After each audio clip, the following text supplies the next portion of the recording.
সুপ্রিয় শিক্ষার্থীবৃন্দ, আশা করি তোমরা যে যেখানে আছো সুস্থ আছো। আমি সুপ্রজিৎ দাস, সিনিয়র শিক্ষক, মানিকনগর মডেল হাই স্কুল। আমিও তোমাদের দোয়ায় ভালো আছি। বন্ধুরা, আজকে আমি নবম শ্রেণীর রসায়ন বিষয়ের তৃতীয় অধ্যায়, যে অধ্যায়টির শিরোনাম হচ্ছে পদার্থের গঠন। এই পদার্থের গঠন থেকে তৃতীয় পর্বের আলোচনাটি আমি আজকে আপলোড করতে যাচ্ছি। আর আজকের আলোচনায় আলোচ্য বিষয় হচ্ছে রাদারফোর্ডের পরমাণুর মডেল এবং রাদারফোর্ডের পরমাণুর মডেলের সীমাবদ্ধতা। বিজ্ঞানী রাদারফোর্ড 1911 খ্রিস্টাব্দে অত্যন্ত গুরুত্বপূর্ণ একটি পরীক্ষা করেছিলেন এবং এই পরীক্ষাটির নাম ছিল আলফা কণার বিচ্ছুরণ পরীক্ষা। তিনি এই আলফা কণা বিচ্ছুরণ পরীক্ষায় কতগুলো ঘটনাকে পর্যবেক্ষণ করে পরমাণু সম্পর্কে একটি মডেল প্রদান করেন এবং এই মডেলটি হচ্ছিল রাদারফোর্ডের পরমাণু মডেল। এই মডেলটিতে তিনি বলেন, পরমাণুর একটি ধনাত্মক চার্জ বিশিষ্ট কেন্দ্র আছে,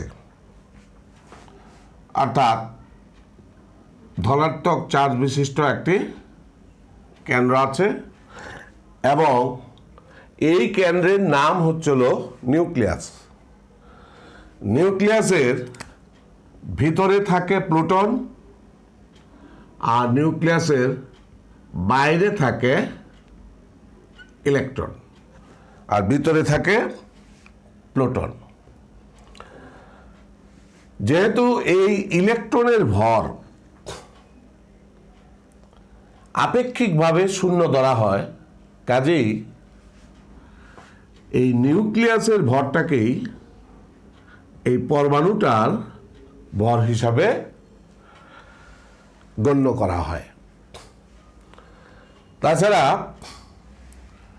নিউক্লিয়াসের আয়তনটা হচ্ছে এই পরমাণুর আয়তনের তুলনায় অত্যন্ত ক্ষুদ্র, আর পরমাণুর ভিতরে বেশিরভাগ জায়গায় ফাঁকা অবস্থায় থাকে। তাছাড়া তিনি বলেন, সৌরজগতে সূর্যকে কেন্দ্র করে বিভিন্ন কক্ষপথে যেমন গ্রহগুলো ঘুরে, তেমনি নিউক্লিয়াসকে কেন্দ্র করে বিভিন্ন কক্ষপথে ইলেকট্রনগুলো ঘুরছে। অর্থাৎ সৌরজগতে সূর্যকে কেন্দ্র করে বিভিন্ন কক্ষপথে গ্রহগুলো ঠিক যেভাবে সূর্যের চারদিকে ঘুরছে, ধনাত্মক আধান বিশিষ্ট নিউক্লিয়াসকে কেন্দ্র করে বিভিন্ন কক্ষপথে ইলেকট্রনগুলো ঠিক একইভাবে আবর্তন করছে। এই কথাটাই বলছে। পরমাণুর নিউক্লিয়াসের মধ্যে, অর্থাৎ এই ধনাত্মক চার্জ বিশিষ্ট নিউক্লিয়াসের মধ্যে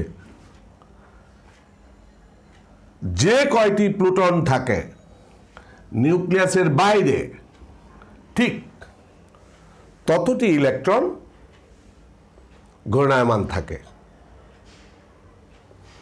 আর যেহেতু প্লুটন এবং ইলেকট্রনের চার্জ একে অপরের সমান এবং বিপরীত চিহ্নের, ফলে পরমাণুটি সামগ্রিকভাবে চার্জ শূন্য হয়। অর্থাৎ ইলেকট্রন এবং প্লুটনের চার্জ সমান এবং বিপরীতমুখী হওয়ায় পরস্পরকে নাকচ করে দেয় এবং টোটাল পরমাণুটা হয় চার্জ নিরপেক্ষ। তাছাড়া তিনি আরো বলেন, ধনাত্মক চার্জবাহী নিউক্লিয়াসে প্রতি, অর্থাৎ এই ধনাত্মক চার্জবাহী নিউক্লিয়াসের প্রতি ঋণাত্মক চার্জবাহী ইলেকট্রন এক ধরনের আকর্ষণ বল অনুভব করে, যে বলটি হচ্ছে আসলে স্থির বৈদ্যুতিক আকর্ষণ বল, এবং এই আকর্ষণ বলটির অভিমুখ অর্থাৎ দিক হচ্ছে এই কেন্দ্রমুখী, অর্থাৎ নিউক্লিয়াস মুখী। আর এই কেন্দ্রমুখী বলের কারণে পৃথিবী যেরকম সূর্যের চারদিকে ঘুরে, ইলেকট্রনগুলো ঠিক এই নিউক্লিয়াসের চারপাশে ঘুরে।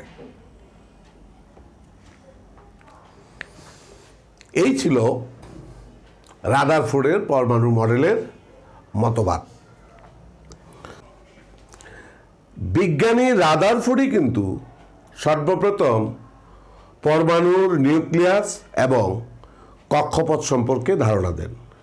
তিনি সর্বপ্রথম গ্রহণযোগ্য পরমাণুর মডেল প্রদান করেন, কিন্তু এই মডেলে কিন্তু কিছু সীমাবদ্ধতা আছে, এবং সেই সীমাবদ্ধতাগুলোই হচ্ছে রাদারফোর্ডের পরমাণু মডেলের সীমাবদ্ধতা। প্রথমেই এই মডেল ইলেকট্রনের কক্ষপথের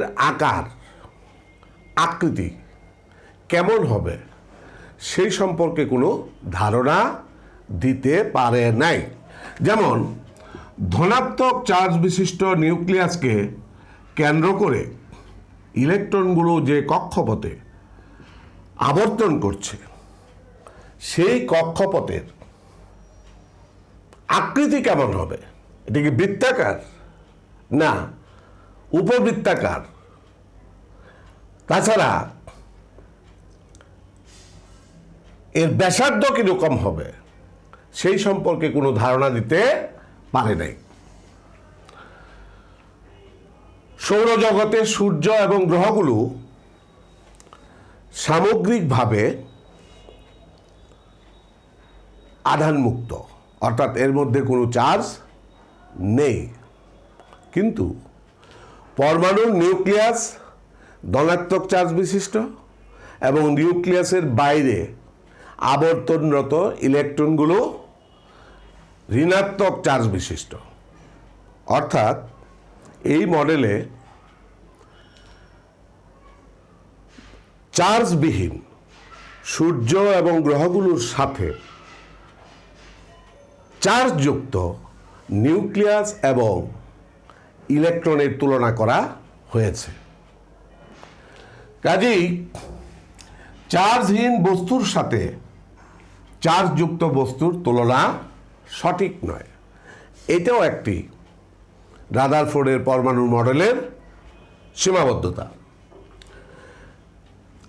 একের অধিক ইলেকট্রন বিশিষ্ট পরমাণুতে, অর্থাৎ যে সকল পরমাণুর মধ্যে একের অধিক ইলেকট্রন বিদ্যমান, সেই সকল পরমাণুতে ইলেকট্রনগুলো কিভাবে নিউক্লিয়াসের চারদিকে আবর্তন করবে বা আবর্তন করছে তার কোনো ধারণা এই মডেলে দেওয়া হয়নি।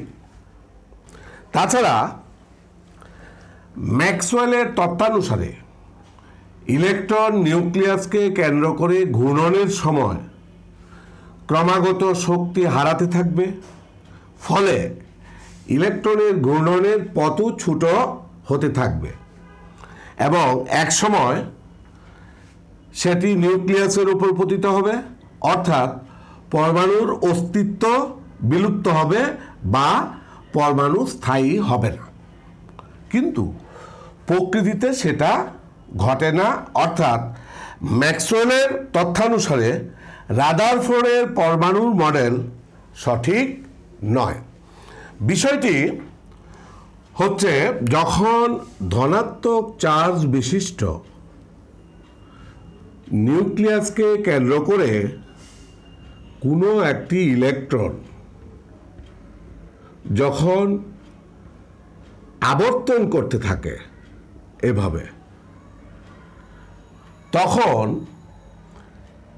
ক্রমাগত শক্তি হারাতে থাকে এবং এই ক্রমাগত শক্তি হারানোর ফলে ইলেকট্রন ঘূর্ণনের যে পথ, সেই পথটা ক্রমাগত ছোট হতে থাকে এবং ছোট হতে হতে এক সময় ইলেকট্রনটা এসে নিউক্লিয়াসের উপর পতিত হয়। ফলে এই পরমাণুর অস্তিত্বের বিলুপ্তি ঘটে, অর্থাৎ পরমাণুটি কখনোই স্থায়ী হবে না। কিন্তু প্রকৃতিতে সত্যিকার অর্থে এই ঘটনাটা ঘটে না। কাজেই ম্যাক্সওয়েলের তথ্যানুসারে রাদারফোর্ডের পরমাণুর মডেলটি সঠিক নয়। এই ছিল রাদারফোর্ডের পরমাণুর মডেলের সীমাবদ্ধতাগুলো। আমরা আজকে আলোচনা করলাম পরমাণুর মডেল সম্পর্কে, রাদারফোর্ডের মতবাদ এবং রাদারফোর্ডের মতবাদের সীমাবদ্ধতাগুলো। শিক্ষার্থী বন্ধুরা, আশা করি তোমরা বুঝতে পেরেছ। তোমরা যে যেখানে আছো সুস্থ থাকবে। আমি তোমাদের সবাইকে ধন্যবাদ জানিয়ে আজকের মতো এখানেই শেষ করছি।